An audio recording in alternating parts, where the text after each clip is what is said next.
Bueno, bienvenidos, bienvenidas y bienvenides. Buenas tardes, ¿cómo están? Disculpen los minutitos de demora, pero sé que nos complicó un cachitín, pero ya estamos aquí. Bueno, ahí veo a muchas caras amigas. Vamos a dar comienzo. Mi nombre es Alejandra Sánchez Cabezas, para quienes no me conocen. Yo actualmente estoy como presidenta de la Asociación Argentina de Salud Pública. Para quienes no conocen, la asociación es una sociedad científica, como muchas otras, que empezó en el siglo pasado, que en la década del 70, durante la dictadura cívico-militar, como tantas otras cosas, cesó sus actividades y retomó en el 2015 a impulsos de la Organización Panamericana de la Salud. Los últimos 3 años, un grupo de personas que estábamos interesadas en trabajar por la salud pública, nos presentamos y nos convertimos en la comisión directiva, la nueva comisión directiva, dándole un impulso a la Asociación Argentina, que en ese momento tenía 80 socios activos. Hoy somos casi 1000. Estamos, recién conversamos con Emiliano y con Mario, estamos dictando webinarios semanales. Este año vamos a haber dictado 37 webinarios, tenemos un boletín semanal, estamos sacando una revista, humilde por ahora, pero revista, al fin.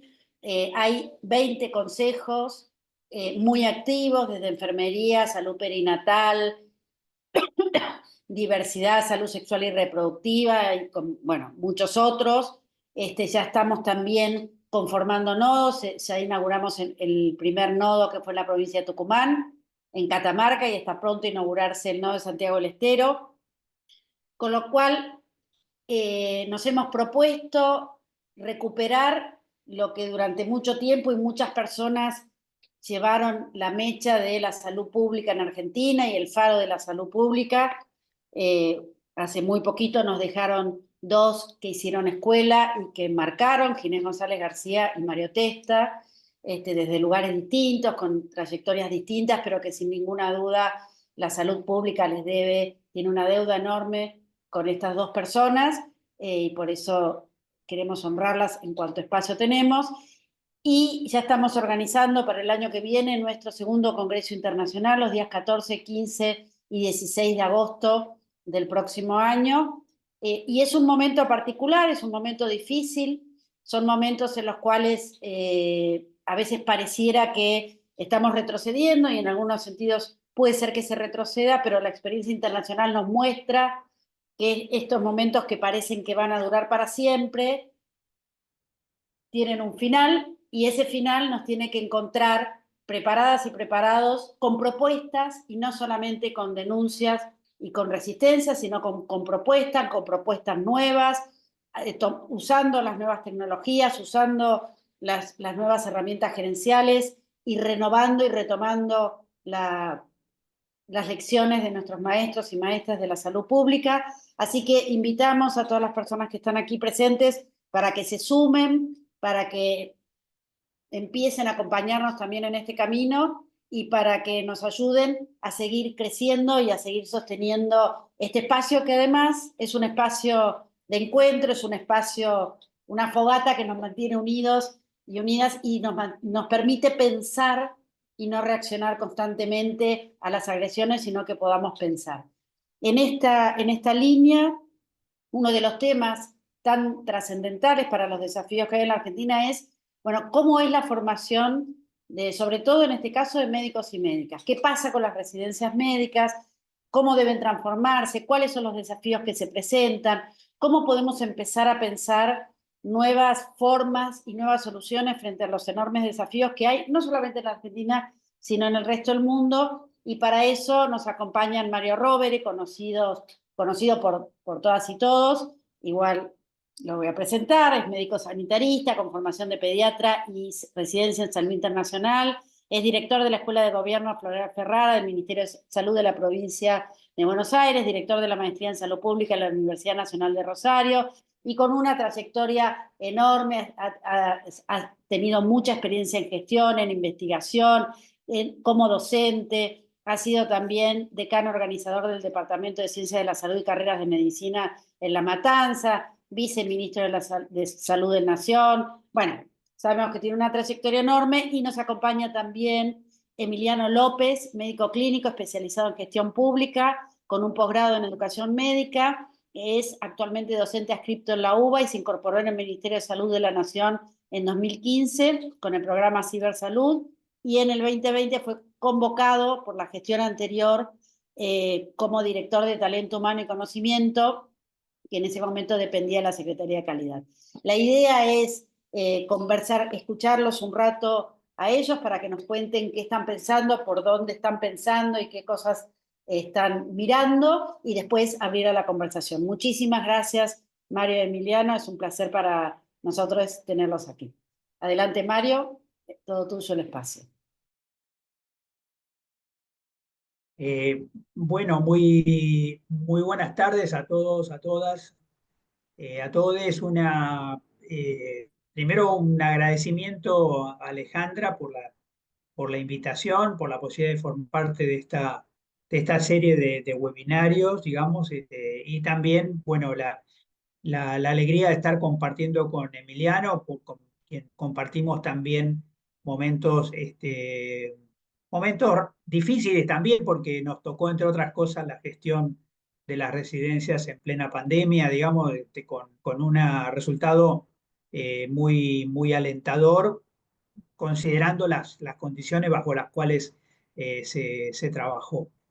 Eh, a mí me gusta mucho, yo diría que en el campo de la salud pública eh, me he ido orientando hacia un campo, podríamos decir así, poco frecuente, que es el que podríamos llamar, en su momento se llamaba el de recursos humanos en salud, o digamos de gestión del trabajo, de educación y gestión del trabajo. Hay distintos nombres. Actualmente fuerza laboral en salud es un nombre que se escucha mucho, y que de alguna manera pone el énfasis en que los servicios de salud son servicios de personas para personas, es decir, que en definitiva no hay servicios de salud sin trabajadores de salud, bien. Con un agregado muy particular, que los trabajadores de salud, para poder serlo, necesitamos una calificación muy compleja, muy extensa, digamos, y al mismo tiempo mantener un entrenamiento extremadamente, digamos, dinámico. Yo quería usar unos 3, 4 minutos en contarle un poco algo así como de dónde venimos. Primero, digamos, una cosa curiosa, digamos, vuelvo quizá, o voy a ir reforzando que todo el tiempo voy a intentar hacer cierta conexión entre educación médica y salud pública. Cuando uno mira para atrás y dice, bueno, qué sé yo, padres de la salud pública, descubre, digamos, que Johann Peter Frank, digamos, era un médico del siglo XVIII, digamos, muy influyente en el mundo de la salud pública, y está recordado por esa vía. Casi nadie recuerda que Johann Peter Frank fundó la medicina moderna, porque la medicina no era una profesión, la medicina eran varias profesiones.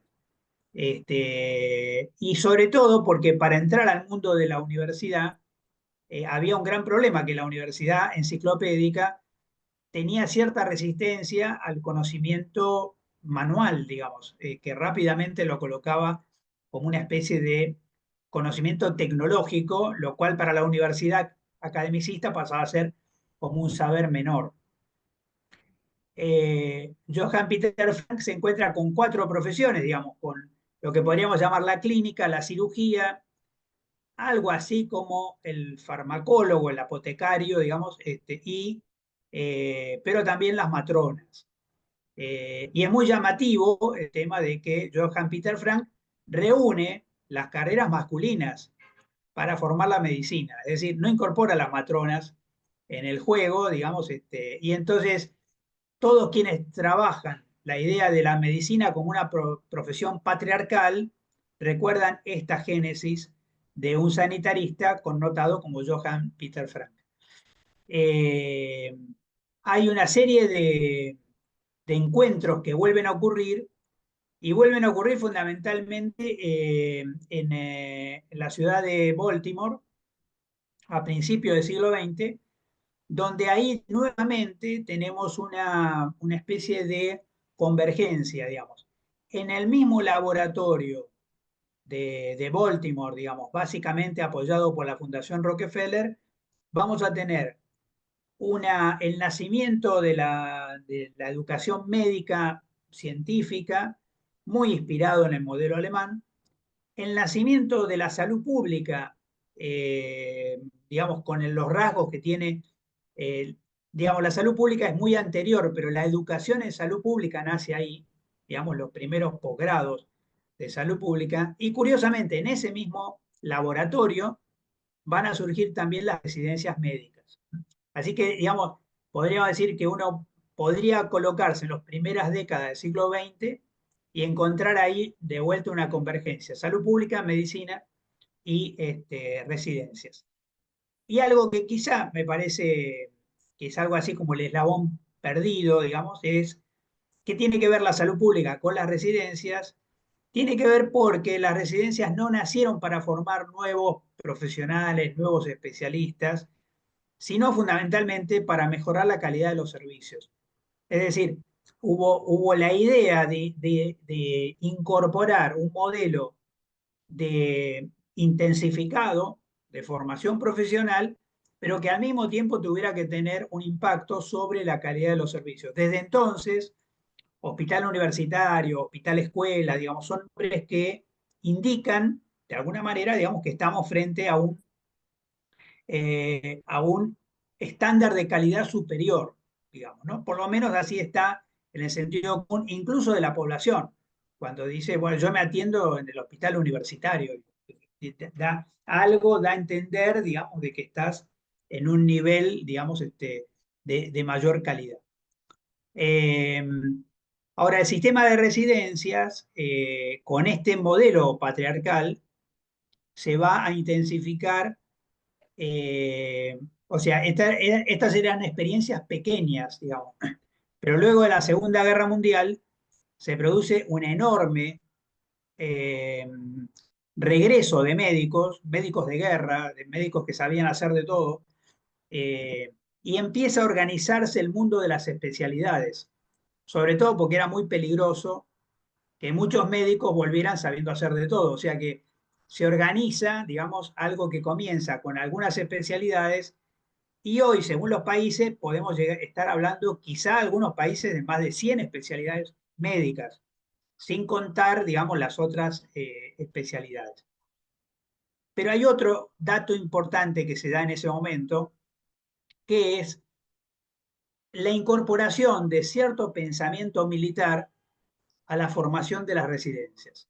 Es decir, empieza a haber una impronta en este auge de las residencias que ocurren en Estados Unidos, muy importante, digamos eh, que yo diría que la tenemos hasta ahora. Es decir, hay algo de la idea, para decir una cosa muy antigua, del que el que hace la residencia está haciendo la colimba, digamos, para decir algo, digamos, muy antiguo, digamos, ¿no? Pero que algo todavía perdura, digamos, de esa idea.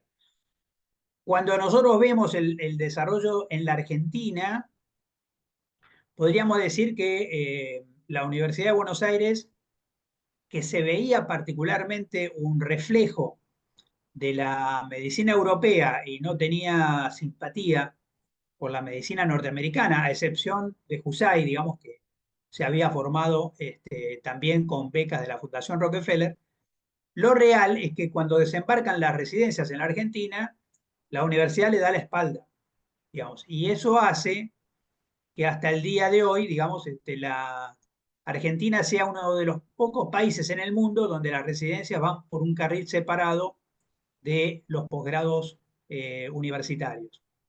Eh, bueno, les comento un poquito esto porque nosotros con este background, digamos, nos toca en el 2019, digamos, hacernos cargo de las residencias en la provincia de Buenos Aires. El primer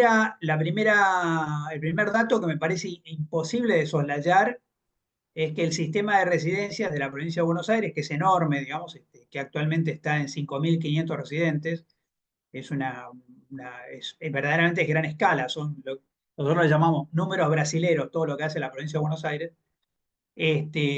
bueno, se encuentra con un gran desafío y junto con, heredamos algo que es verdaderamente maravilloso, que es el examen único, digamos. O sea que curiosamente, y a pesar de todas las contradicciones que se dan en la política pública argentina, el examen único es una muestra de que se puede y sostener en el tiempo que las jurisdicciones vamos a un único examen en todo el país. Eso arma una mesa de la que Emiliano le tocó, digamos, es un observatorio privilegiado para ver lo que pasaba en todo el país, pero en el año 2020 hay una cosa muy concreta que se recuerda poco. Se extendió la residencia. Se extendió la residencia por 6 meses, digamos, y no hubo, por lo menos en la provincia de Buenos Aires, no hubo un solo caso de un residente que dijera, no, no, yo no me quedo. Mi contrato terminó en mayo, no tengo por qué quedarme hasta octubre. El 100% de los residentes se quedaron, digamos, en la provincia de Buenos Aires y creo que en el país, a apoyar, porque se pensaba que era mucho más importante extender lo que en residencia se llama los R4 o los R3, que incorporar en medio de la pandemia un R1 recién recibido, digamos. Por eso, desde entonces, el sistema de residencias, digamos, se renueva en octubre, digamos, no se renueva en mayo, como era lo histórico que así ocurría. La provincia de Buenos Aires sintió la pegada de la pandemia, también, digamos, reconoció y le ofreció quedarse a la totalidad de los residentes que ese año se extendieron su residencia. O sea, los residentes hicieron 4 años y medio, pero además se le ofreció quedarse a todos y de 1.200 graduados, más o menos unos 900 se quedaron en la planta, cosa que fue posible porque la planta estaba muy esponjada, muy debilitada, digamos, por las políticas históricas en la provincia. Lo real es que la provincia enfrenta con este nuevo plantel, digamos, la pandemia y nacemos con una promesa que se hace a los residentes y a las representados también por la SICOP y por AMRA. Nacemos con la promesa de revisar el reglamento de residencia que estaba congelado, digamos, desde hacía muchísimos años en la provincia y que había tenido 4 años enteros de negociación, que no llegó a ningún puerto y bueno, reabrir un poco esa paritaria, por decir así. Y lo comento porque fue un proceso que se demoró por la pandemia, pero fue un proceso muy participativo, donde se abrieron mesas en todas las residencias de la provincia para redefinir el reglamento. ¿Y cuál eran dos rasgos que nosotros sabíamos que existían en las residencias? Era uno, el carácter autoritario, el carácter, digamos, militar, el carácter, digamos, un carácter que había que desalojar fundamentalmente porque esos maltratos, eventualmente, cadena de maltratos, terminaba en el paciente, digamos, ¿no? Segundo, es decir, en la convicción de que la violencia no sirve para la formación. La segunda condición era revertir la idea de que la residencia es paralela a la planta y entonces residente enseña residente, digamos. O sea, estructura un sistema, digamos, de autoaprendizaje sin relación, es un mal acuerdo, digamos, para gambetearle al conflicto, pero entonces no cumple el rol mejorar la calidad de los servicios, que era uno de los roles de la residencia. Y el tercer rasgo es que la residencia y el mercado de trabajo en salud está preparado para hombres.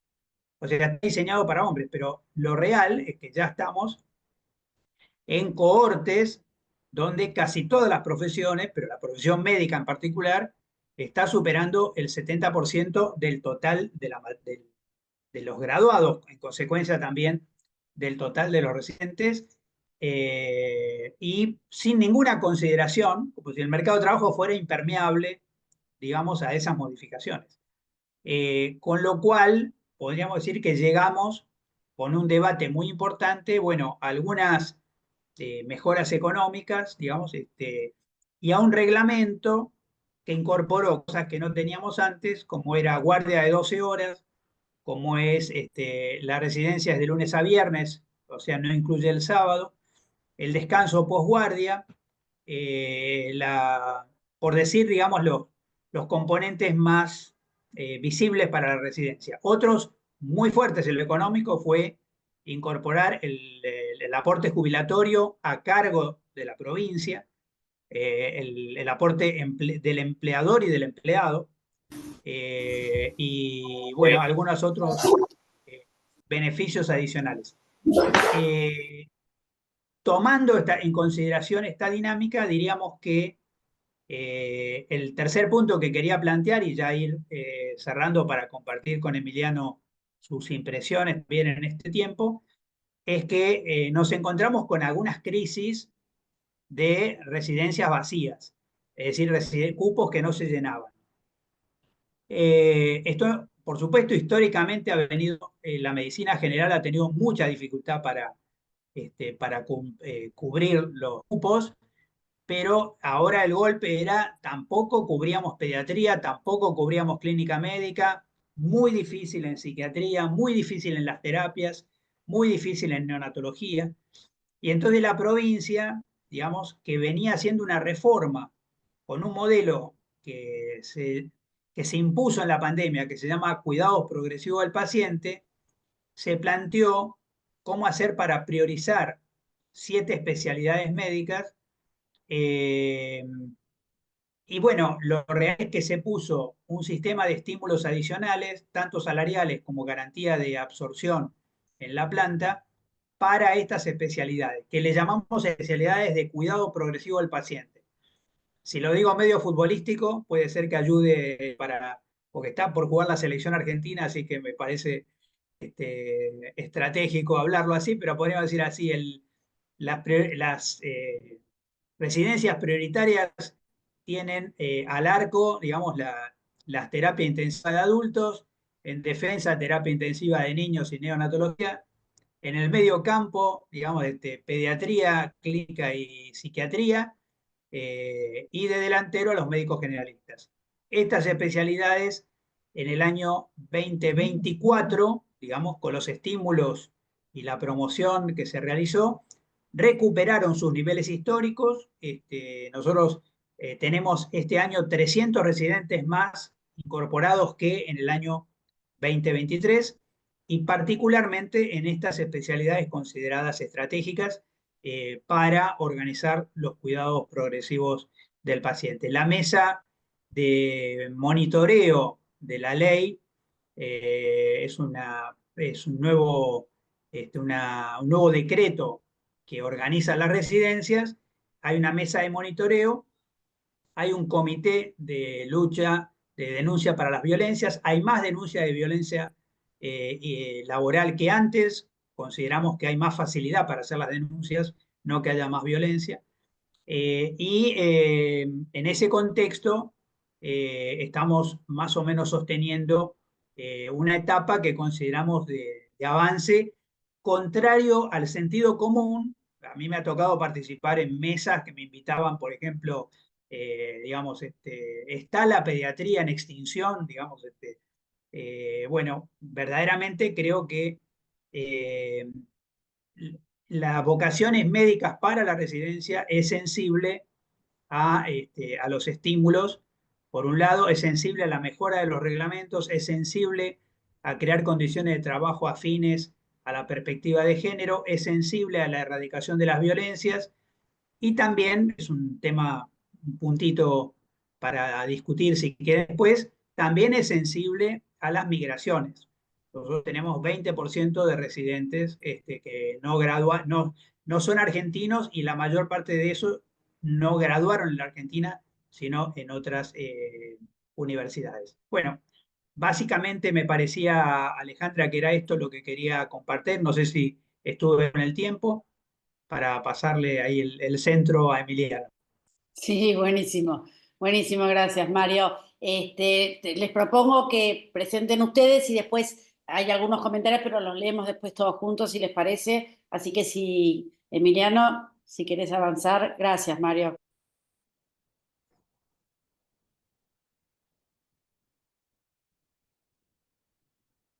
A ver, ahí estoy tratando de compartir.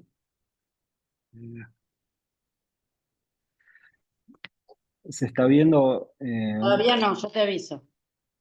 ok, Ahí está, ahí se ve y ahora ahí está. Perfecto, listo, ya está. perfecto. Bueno, me sumo a los agradecimientos. Alejandra, un gusto estar con Mario. La verdad, una persona con tanta experiencia que estemos compartiendo esta mesa es un placer. También con todos allá, con todos y todas, la verdad que un gusto estar hablando de estos temas tan apasionantes. Y bueno, voy a intentar obviamente eh, eh, bueno, tomar algunas cuestiones que habló Mario, me parecen centrales, y hacer algunas otras comentarios bueno, y reflexiones sobre el tema. Pero yo quería partir invitándolas y invitándolos a todos y a todas a pensar en qué es una residencia hoy. Un poco ya habló Mario, no quiero repetir, tomémoslo si quieren como un repaso para fijar algunos conceptos importantísimos, porque nos van a ayudar a explicar, no solo explicar, sino tratar de hacer propuestas que incidan sobre estos atributos ontológicos. Yo le voy a decir atributos ontológicos, o sea, lo que a mí me parece que es esencial, que es fundante, que es constitutivo y que deberíamos partir para poder no dar discusiones que de alguna manera nos hagan demorar el tiempo, que es muy finito el tiempo que tenemos. Como decía Mario, estamos en una situación delicada y lo voy a demostrar con algunos datos. Uno de los atributos ontológicos, digamos, esencial, es que es un dispositivo que es parte de un sistema más amplio. O sea, la residencia no es un fin en sí mismo, no es un lugar donde empieza y termina, sino que está anclado, está sostenido por un sistema de salud, por instituciones totales, ¿no? En términos de Goffman, que hablaba de estos lugares donde había muchos individuos, una situación de aislamiento. Me parece un poquito anacrónico leer esta definición de Hoffman de instituciones totales. Sin embargo, dijo algo Mario respecto al servicio militar y todos los que hemos pasado por una residencia, y hoy también sabemos que se generan prácticas que son anacrónicas y que nos recuerdan en lo concreto estas prácticas, digamos, totalmente que alejan de lo que uno esperaría que sea un lugar de formación como una residencia, ¿no? También que están diseñadas en un tiempo que ya no existe, ¿no? En un modelo flexneriano, o en un modelo positivista, un paradigma positivista, ¿no? Donde eso persiste, y más allá que entiendo que todos nosotros sepamos esto, nos demos cuenta de lo que estamos hablando, es necesario reforzar estas cuestiones, porque si nosotros esto lo dejamos pasar, lo único que vamos a generar es no poder tener un acople con el segundo atributo ontológico que me parece fundamental, que los residentes son trabajadores y trabajadoras. Parece mentira que tengamos que poner negritas en este concepto, pero también son trabajadores que se forman y que son parte de una nueva ciudadanía, ¿no? Es una nueva subjetividad con nuevas demandas, nuevas necesidades, nuevas aspiraciones. Y cuando digo nuevo, la palabra nuevo tiene que ver con que también tenemos que leer en dónde están sus aspiraciones, qué están viendo más allá de este lugar que decíamos que es un tránsito de la residencia, qué los convoca, ¿no? Y no podemos responder a cuestiones emergentes o coyunturales diciendo que nosotros cuando estábamos en la residencia nos teníamos que soportar tal o cual cuestión, que para nosotros era el mejor lugar. Entonces, porque esas narrativas que las escuchamos bastante seguido, de vuelta, lo único que hace es alejar a la posibilidad de diálogo con estas nuevas personas o nuevas subjetividades que hoy aspiran a otras cuestiones. Por ejemplo, resignifican su futuro en términos de el deseo, el placer, en buscar otros horizontes que no son solamente la profesión y la especialización. No obstante, no resignan a eso, quieren estar bien formados, tener un sueldo digno les permita trabajar y vivir, ¿no? Porque esto es importante. Cuando un egresado termina la facultad, cuando termina, es una persona que quiere entrar en el mundo del trabajo, que desea alquilar su departamento, vivir y poder formarse. O sea, y eso es una aspiración, digamos, innegociable. Entonces, cuando nosotros intentamos doblegar esos deseos, no estamos entendiendo estas cuestiones que, en mi parecer, es un atributo esencial, ¿no? Y luego después que es un camino posible, pero también lo decía Mario, y tiene que ver un poco cómo se constituyó las residencias en nuestro país o en el mundo, es un camino posible, no el único, un tránsito para insertarse como especialista en el mercado laboral. Digo esto porque recuerden la ley 1969, la ley del ejercicio profesional, que hay varios caminos para que un profesional pueda anunciarse como especialista, ¿no? Esto está bien, si bien la mayoría hoy, digamos, se dirigen a una residencia, esto a veces hace que las residencias no puedan ser, digamos, eh, eh, evitadas por otros caminos, ¿no? Pero sobre todo, acá la palabra importante es el mercado laboral, ¿no? ¿Cuáles son las señales? ¿Cuáles son, eh, cuáles son los mensajes que envía el mercado laboral en salud a los jóvenes que hacen finalmente que elijan una u otra especialidad, ¿no? Y eso es importante también. Entonces yo digo, todo esto, estos tres atributos que a mí me parecen esenciales, fundantes, generan obviamente tensiones entre sí. Esto es esquemático, esto se mueve, dialoga con contexto socioeconómico. Hablaba Alejandra de la dificultad que tenemos hoy para ponernos de acuerdo qué es una salud, qué es la salud pública, qué es un derecho adquirido, bueno, tantas otras cosas. No digo, esto se dan tensiones que se ponen en evidencia con un montón de indicadores. El Observatorio del Ministerio de Salud de la Nación viene trabajando hace mucho tiempo, numerosos indicadores, un trabajo fantástico. Y a mí me gustó elegir este, que tiene que ver con dónde se inscriben, o sea, a qué especialidad eligen inscribirse las y los candidatos. Todavía no son residentes, esto no habla de cobertura, habla solamente de dónde ponen, digamos, el voto de confianza para después entrar a una residencia y finalmente ser especialista. Entonces, vean qué interesante, porque esto es algo concreto, esto es algo observable, ¿no? En 2018 hubieron 5.566 inscripciones, personas que se inscribieron al examen único. En el 2024, 7.007. El número creció, no obstante, el porcentaje de la población 2018 al 2024 que elegían, por ejemplo, las especialidades pediátricas, clínicas, medicina general y familiar, cayó no solo en el ranking, sino también en el porcentaje el porcentaje que representa la población que elegían estas especialidades. Esto es fundamental, esto lo dijo Mario cuando mencionaba, bueno, nos encontrábamos con el problema del riesgo de quedarnos sin pediatras. Yo digo, esto es un indicador indudable, ¿no? Que cuando nosotros lo contrastamos con aquellas que mejoraron en el ranking, en la posición, en la pole position, ¿no? Y también mejoran desde el punto de vista de su porcentaje de electividad, digamos. Bueno, son cirugía general, anestesiología, cardiología, diagnósticos por imagen, oftalmología y dermatología. ¿Qué tienen estas especialidades que en tan poco tiempo gustan más? ¿Cuál es digamos, el desafío intelectual que ha cambiado? ¿Cambiaron las especialidades? ¿Cambiaron lo programático? ¿O cambiaron las aspiraciones? ¿O se degradó de alguna manera lo que ofrece la residencia o se degradó lo que ofrece el mercado laboral para los especialistas que finalmente terminan estas especialidades? Son preguntas, yo las respuestas, la verdad que por supuesto tengo toda una interpretación atrás de cada una de estas cosas, pero me parece más rico interpelarlos mostrándoles estos datos que son contundentes. Entonces, si yo hago una regresión lineal simple, la verdad que algo totalmente sencillo en estadística eh, inferencial, vemos que digamos, en apenas menos de 10 años, en los próximos 6 años, bueno, si no hacemos algún cambio coyuntural y estructural importante, pediatría, medicina y clínica médica van a desaparecer, van a tener 0% de la población que se inscriba, 0% lo van a elegir. Medicina general y familiar es interesante porque si bien viene cayendo, la caída es más lenta, ¿no? Es un dolor crónico, mientras que clínica médica y pediatría directamente cruzan la línea crítica del 0%. Y después las otras especialidades evidentemente no solo se amesetan, sino también mejoran un poquito. Entonces digo, esto es fundamental, esto es concreto, acá tenemos que tomar nota. Esta es la fotito que yo me quedaría con la charla, por lo menos la parte que di yo, con esta foto, porque si nosotros miramos impávidos esta situación, lo único que vamos a estar observando es el ocaso de esta situación.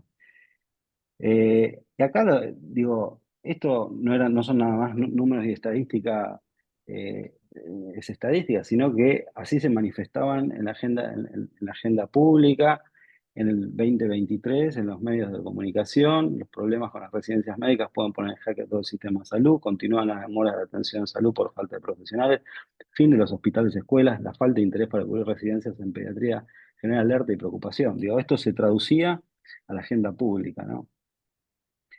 Por lo cual, la verdad que las preguntas que yo me hago y quiero compartir con ustedes es qué mensaje recibe el sistema, qué mensaje reciben los y las residentes, las residencias del sistema político, del sistema de salud y la sociedad.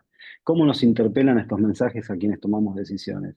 La pregunta es cuáles fueron las causas o qué debemos hacer, ¿no? Digo, la variable dependiente está clarísima, son las residencias y son los residentes. ¿La independiente cuál es?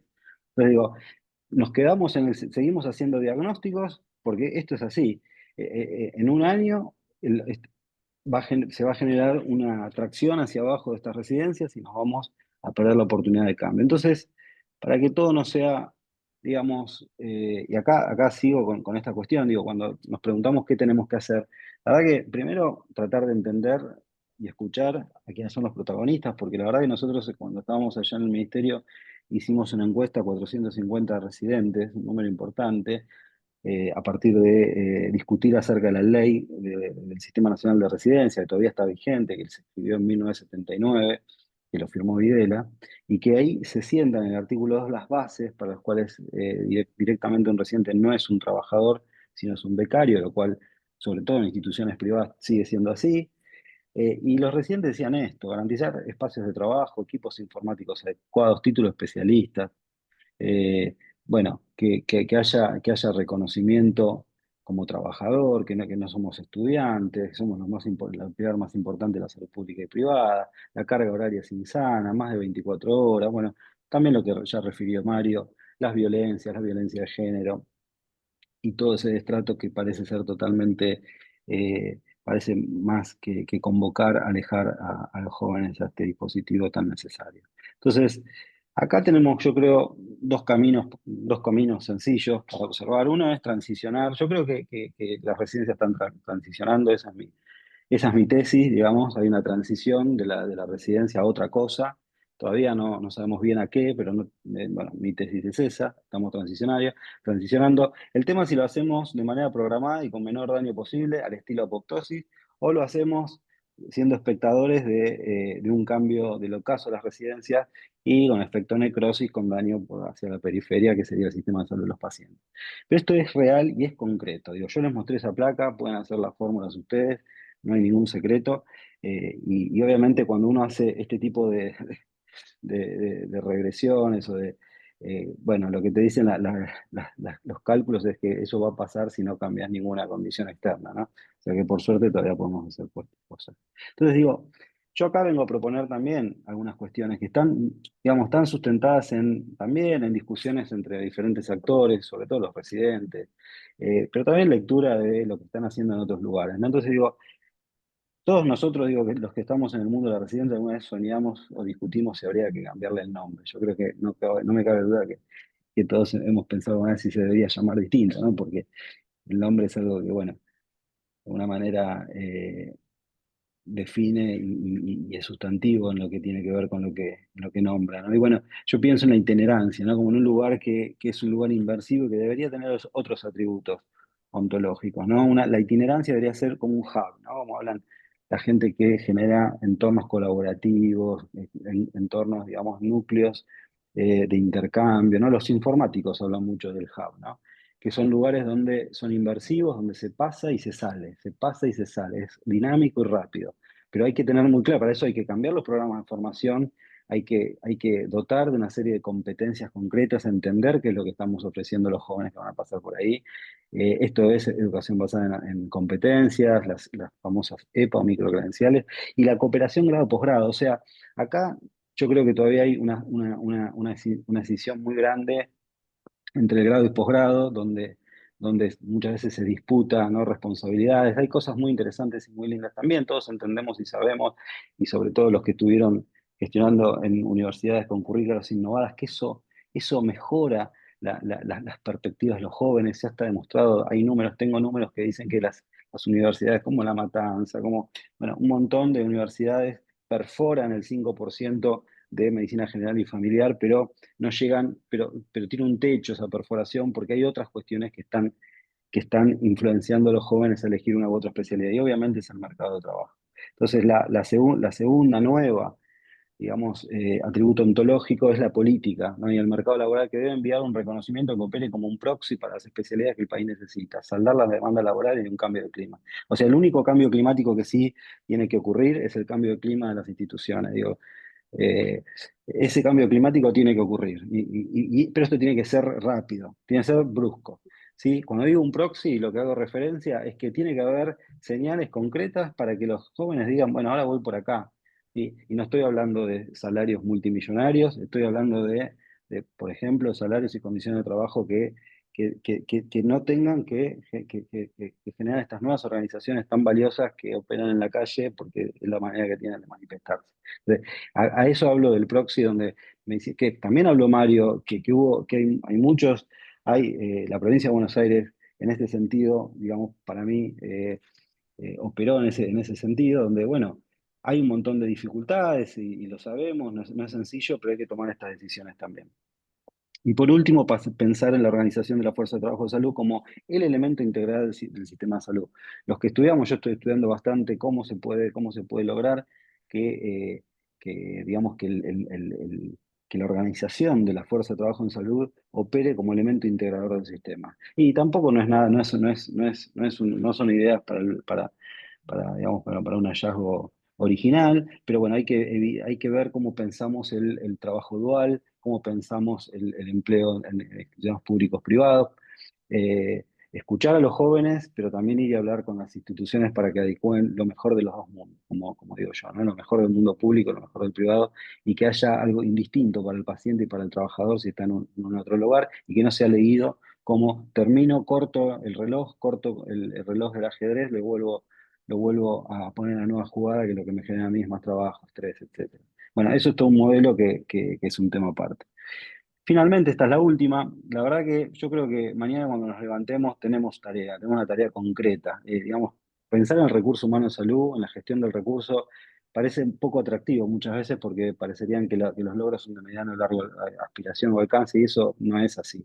Los que gestionamos en la salud y los que estuvimos en algún momento tomando decisiones para la política pública, sabemos que con un trabajo organizado, con decisiones políticas públicas, en poco tiempo se logran cambios importantes. Entonces digo, armemos el plan de contingencia mañana que se llame Esenciales, generemos un cronograma de trabajo, armemos un equipo multiactores, cuando digo el mundo de la salud pública, la educación, pero también las universidades, público-privado, pero digo, eso hay que hacerlo. Habíamos avanzado un montón en los COFESAS, habíamos avanzado un montón con la Mesa de Educación y Salud, eso no se puede relegar. Después, bueno, residentes, trabajadores y los usuarios tienen que tener su lugar. ¿Qué vamos a hacer mañana cuando nos despertamos? ¿Qué va a estar en el programa de trabajo? ¿Qué van a estar en las metas? Bueno, tenemos que convocar a quienes están trabajando en indicadores de esfuerzo de trabajo de salud, tenemos que convocar a los que están trabajando en educación basada en competencias y EPA, quienes entran trabajando en cuestiones logísticas y flujo de mercado laboral, condiciones laborales, protocolo de violencia de género, quienes estén trabajando en simulación, quienes estén trabajando en normativa y ley de residencias, carreras sanitarias y redes de teleeducación. Digo, todas estas son, de vuelta, son proxy, acá ya desde el punto de vista más de la organización de lo que vamos a hacer mañana para trabajar en cosas concretas. ¿Podemos hacer esto? Por supuesto, podemos hacer. Hacemos todo el tiempo cosas mucho más difíciles las personas, los seres humanos. Bien, acá hay algo clave, que es la decisión política. Yo creo que estamos en una situación compleja en ese sentido. Después de esa decisión política es juntarnos a trabajar con un cronograma. En ese sentido, termino con una frase que me gusta mucho de Julio Cortázar, que dice, nada está perdido si tenemos el valor de proclamar que todo está perdido y que hay que empezar de nuevo. Bueno, esta fue mi sugerencia y aporte. Gracias. Bueno, muchísimas gracias Mario y Emiliano, la verdad que un lujo. Nos hace... Vamos 2-0, vamos 2-0, vamos bien para retomarlo a Mario. Digo, esto, la fuerza y la energía, primero recordar de dónde venimos, que a mí me parece trascendental, pero también ver hacia dónde vamos y qué podemos hacer para estar preparados para cuando esto se acabe y tener propuestas y ya empezar a diseñar estas propuestas. Me parece es maravilloso. Por lo que estuvieron poniendo en el chat, hay muchas personas que están trabajando en formación de distintos lugares del país. Creo que Jorgelina había preguntado, pero me parece que ya está respondida. De los nuevos residentes de terapia intensiva de adultos, ¿cuántos son extranjeros? Yo creo que ya está. ¿Y por qué creen que hay falta de residentes de anestesia? Bueno, podría ser una conversación por ahí. Ahí está la instructora de residentes de Medicina General y Familiar de Juanacoslay, de San Luis, Eros Angeletti, que te mando un abrazo muy grande, Mario, médico de familia del Hospital Italiano y de la UNLAM. Jorgelina, que preguntaba recién, es directora de residencia de terapia intensiva en Neuquén. Desde La Pampa, de Capacitación y Desarrollo del Capital Humano del Ministerio de Salud, no sé, debe ser Gloria, pero no sabemos. Jorgelina vuelve a comentar, las condiciones de trabajo al especializarse es lo que creo que es que hace que elijan estas especialidades. Me gustaría, Mario, y Emiliano, si quieren conversar algo, o alguien quiere hacer algún comentario, alguna pregunta, levantar la mano, no sé, conversar, adelante.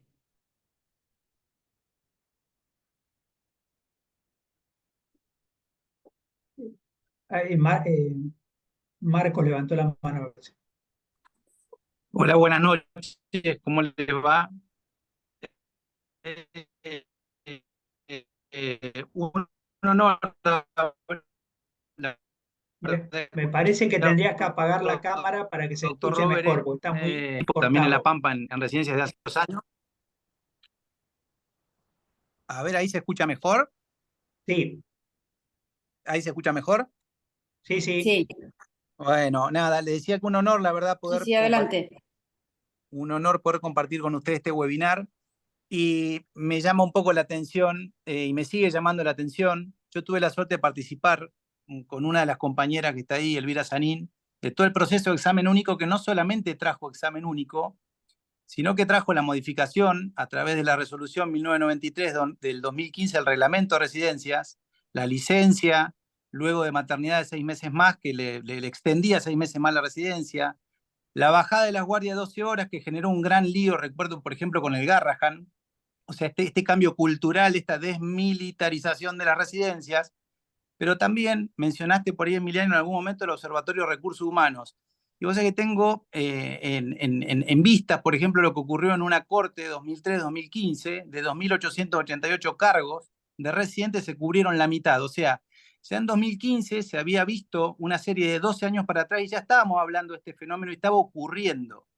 Entonces, un poco la pregunta que yo me hago, porque venía con mucho envío en esto, la verdad, el examen único es un ejemplo de gestión que atravesó todas las gestiones y siguen tomando cosas, pero quizás lo que no vimos fue voy a poner una comilla grande, a los chicos, ¿no? Donde la edad media de recibida se acercaba más a los 30 años, donde había una feminización de la carrera, y donde hoy me viene siempre a la cabeza mi señora, que es docente universitaria, vive innovando para ver cómo hace para que no se distraigan con sus celulares en una clase. Entonces, quizás este sistema que fue en paralelo, no por decisión de las residencias, porque siempre hubo otra, se trató de integrarse con las universidades, ese sistema en paralelo que fue de formación, quizás lo que tiene una deuda pendiente, y lo dejo como inquietud a la mesa y a los expertos, es la cuestión pedagógica. Quizás se nos fue de las manos, porque yo, por ejemplo, si miro la oferta de cupos de esta corte 2013-2015 de Medicina General, 319 cargos, se cubrieron 139. Bueno, es lógico lo que viene ocurriendo, pediatría parecido, pero cuando miro la de anestesia, que me llamó la atención, muy en contra de lo que yo pensaría, anestesia se ofrecieron 90 y tantos cargos y se cubrieron 70 y pico de cargos. O sea, el problema no era solo el tema del honorario y el sueldo. O sea, hay otro tema que claramente esto que dice Emiliano, ponernos a pensar, que no estamos viendo. Y digo, ¿no estaremos entendiendo a los nuevos egresados? ¿No los estará entendiendo la universidad? Pero la realidad es que este fenómeno que empezamos a estudiar en el 2013, 2011, se está yendo de las manos, porque 12 años después seguimos hablando de lo mismo. O sea, esto que dice Emiliano, seguimos viendo las mismas estadísticas porque las tendencias encima no mejoran, empeoran. Entonces, quizás mi pregunta, y sobre todo por ahí quizá usted, doctor Robert, que tiene un gran, desconozco el resto de los participantes, pero digo, que tiene un camino muy largo con todo esto y que ha trabajado en calidad en salud, en redes. O sea, ¿qué está faltando en relación a lo pedagógico? ¿No le estaremos errando, digo, con las herramientas en las cuales estamos formando a nuestros residentes? una duda, una pregunta que me hago y la dejo a la mesa.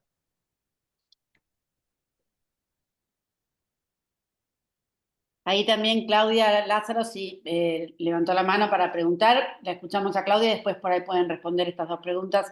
Adelante, Claudia. ¿Qué tal? ¿Cómo están? Buenas tardes a todos y todas. Sí, va en el sentido, en el mismo sentido que señala Marcos con respecto a si este tiempo, hasta que esperamos que cambien las condiciones, no tendríamos que trabajar fuertemente sobre los docentes que están en las residencias, porque no solamente que estamos viendo que está decreciendo el número de docentes en las residencias, lo cual es bastante lógico, no solo por las cuestiones de ingresos, sino por las cuestiones de trabajo. Pero creo que esta es una pata que nos va a faltar, aunque tengamos el mejor examen único, aunque tengamos buenas coberturas. Creo que estoy totalmente de acuerdo, se nos escapan cosas. Siendo pedagoga, digamos, se nos están escapando cosas. Una de ellas es cuál va a ser el lugar de los docentes en acompañamiento con la inteligencia artificial, que es algo que todavía en la formación de los residentes no hemos incluido. Gracias.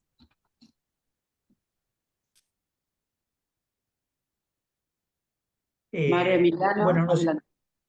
Sí, bueno, digamos, una reflexión un poquito. Primero me parece que ustedes analizan muy bien, digamos, que hemos tenido varios ciclos y que nunca ha sido lineal, digamos, y también tener siempre en cuenta que con una mirada un poquito más larga, estamos trabajando con un número de cupos enorme, porque la imagen de la residencia todavía vive de la época en que era muy difícil entrar a la residencia, había que merecérsela y había un porcentaje relativamente bajo. Cuando nosotros vemos los cupos, vemos que los cupos han aumentado y que en realidad, digamos, los porcentajes bajan, el número absoluto a veces sube, porque, digamos, la cantidad de cupos que a lo largo de los años se han ido ofreciendo han sido crecientes. Ahora, yo diría que es sensible a los estímulos y que los estímulos no son solamente económicos, que se pueden pensar. Nosotros, para agregarle un poco digamos, al menú de estímulos, diría que generamos también un sistema de preresidencias, que es un sistema que permite que por 6 meses los graduados recientes puedan experimentar en alguna de las especialidades priorizadas y, digamos, si aprueban la evaluación, se pueden quedar en las residencias. Y por esa vía, digamos, incorporamos casi 100 residentes en las especialidades priorizadas. Y esto tiene que ver porque la mayor parte de las universidades gradúan, digamos, en diciembre y los residentes, los graduados, tienen que esperar casi un año para entrar a las residencias. Entonces, ahí me parece que o en un acuerdo nacional se regresa al mes de mayo o tenemos que pensar, este sistema nos está dando resultados. Ya les digo, tal es así que ofrecimos 200 cupos de preresidencias y el año que viene vamos a ofrecer 400 en estas especialidades críticas. Lo otro que me parece también para complementar lo que planteaba Emiliano, que nosotros nos tenemos que plantear desde la política pública qué especialidades necesitamos, porque me parece que nos dejamos dictar digamos, por el mercado, digamos, y por el sector privado qué especialidades existen en la Argentina. Y un caso típico que los compañeros de otras provincias, me acuerdo particularmente la directora de capacitación de Santa Fe nos contaba, empezamos a mirar a instancia de ella las especialidades que hay en países muy desorganizados y países muy organizados. Y la diferencia es enorme. Digo, para darles una idea, déjenme decir los números así medio bruto, pero digamos, en España estamos alrededor de 70 especialidades y en Estados Unidos arriba de 120. Entonces, digamos, si la medicina está todo organizada por el mercado, la estrategia de la profesión es tener cada vez más especialidades. Y las otras profesiones de salud están golpeando la puerta también para tener más especialidades. Parece que el camino de lo económico está dictado por la sobreespecialización. Así que ahí me parece que hay algo interesante para tener en cuenta. Y me parece que, yendo un poco al tema de lo pedagógico, por supuesto que tenemos una generación pantalla, podríamos decir así. No tengo la más mínima duda. Pero también la pantalla está entrando a la práctica profesional.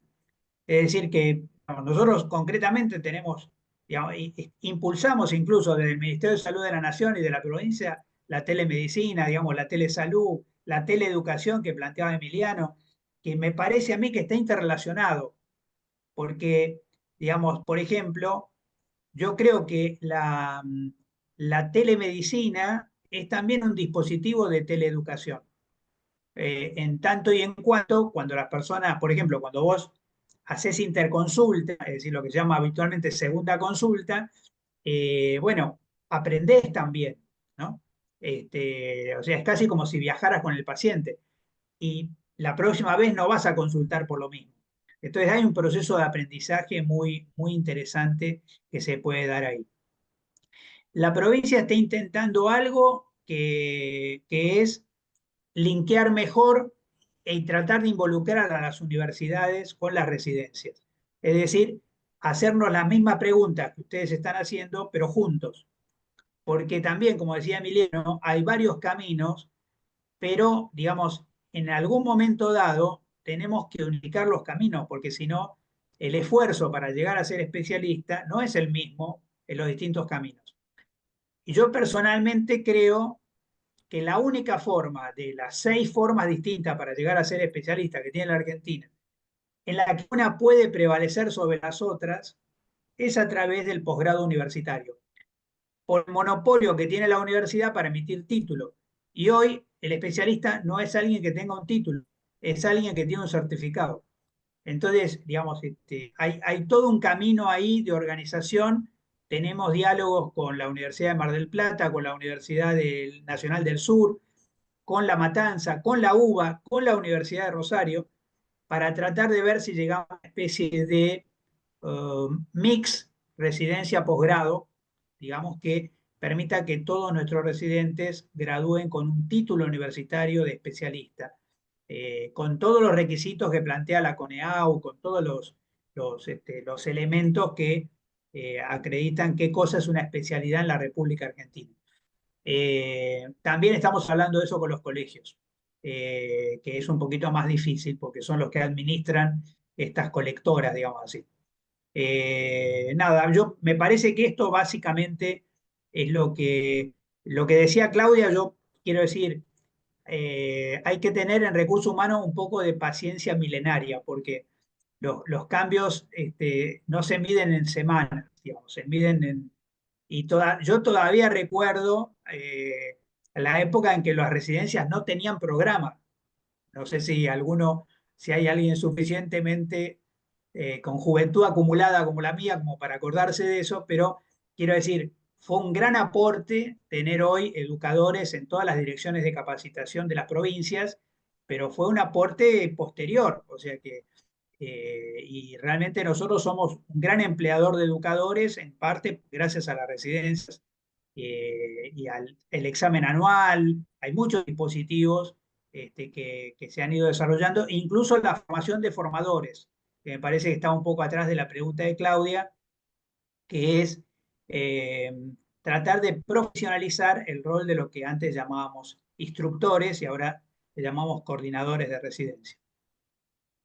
Gracias, Mario. Emiliano, vos querías hacer un comentario tratemos de no pasarnos de 10 porque tenemos que dejar la sala. No, por supuesto. De hecho, esto, bueno, es un tema apasionante, como decíamos, y da para un montón. No, solamente quizás hacer, resaltar el tema también de los tiempos, ¿no? A mí me parece que tendremos que darnos el espacio de la discusión de cuánto tiene que durar una residencia. Creo que esto de cambiar tiempo por resultados es importante. Y de vuelta, pensemos en estas nuevas subjetividades que que además no son nada más ellos y ellas y su cerebro, digamos, es también cómo hoy tienen disponibilidad de la información, cómo hoy la información se produce y se pone a disposición. Entonces digo, porque esto pasa también en las instituciones de grado, en las residencias, en todos los dispositivos formativos, les cuesta mucho más adecuarse por un montón de situaciones, por cuestiones de conocimiento, por cuestiones también de los trabajadores de educación que también están en situaciones muchas veces difíciles, para adecuar estos nuevos marcos, estos nuevos frames y salir a trabajar. Pero digo, concretamente, las residencias tienen que durar 4 años, tienen que durar 5 años, tienen que durar 3 años. Podemos generar trayectos formativos más convocantes, podemos generar un nuevo relato en los residentes que digan, yo no me quiero ir de acá, ya termina, qué pena, ya termina.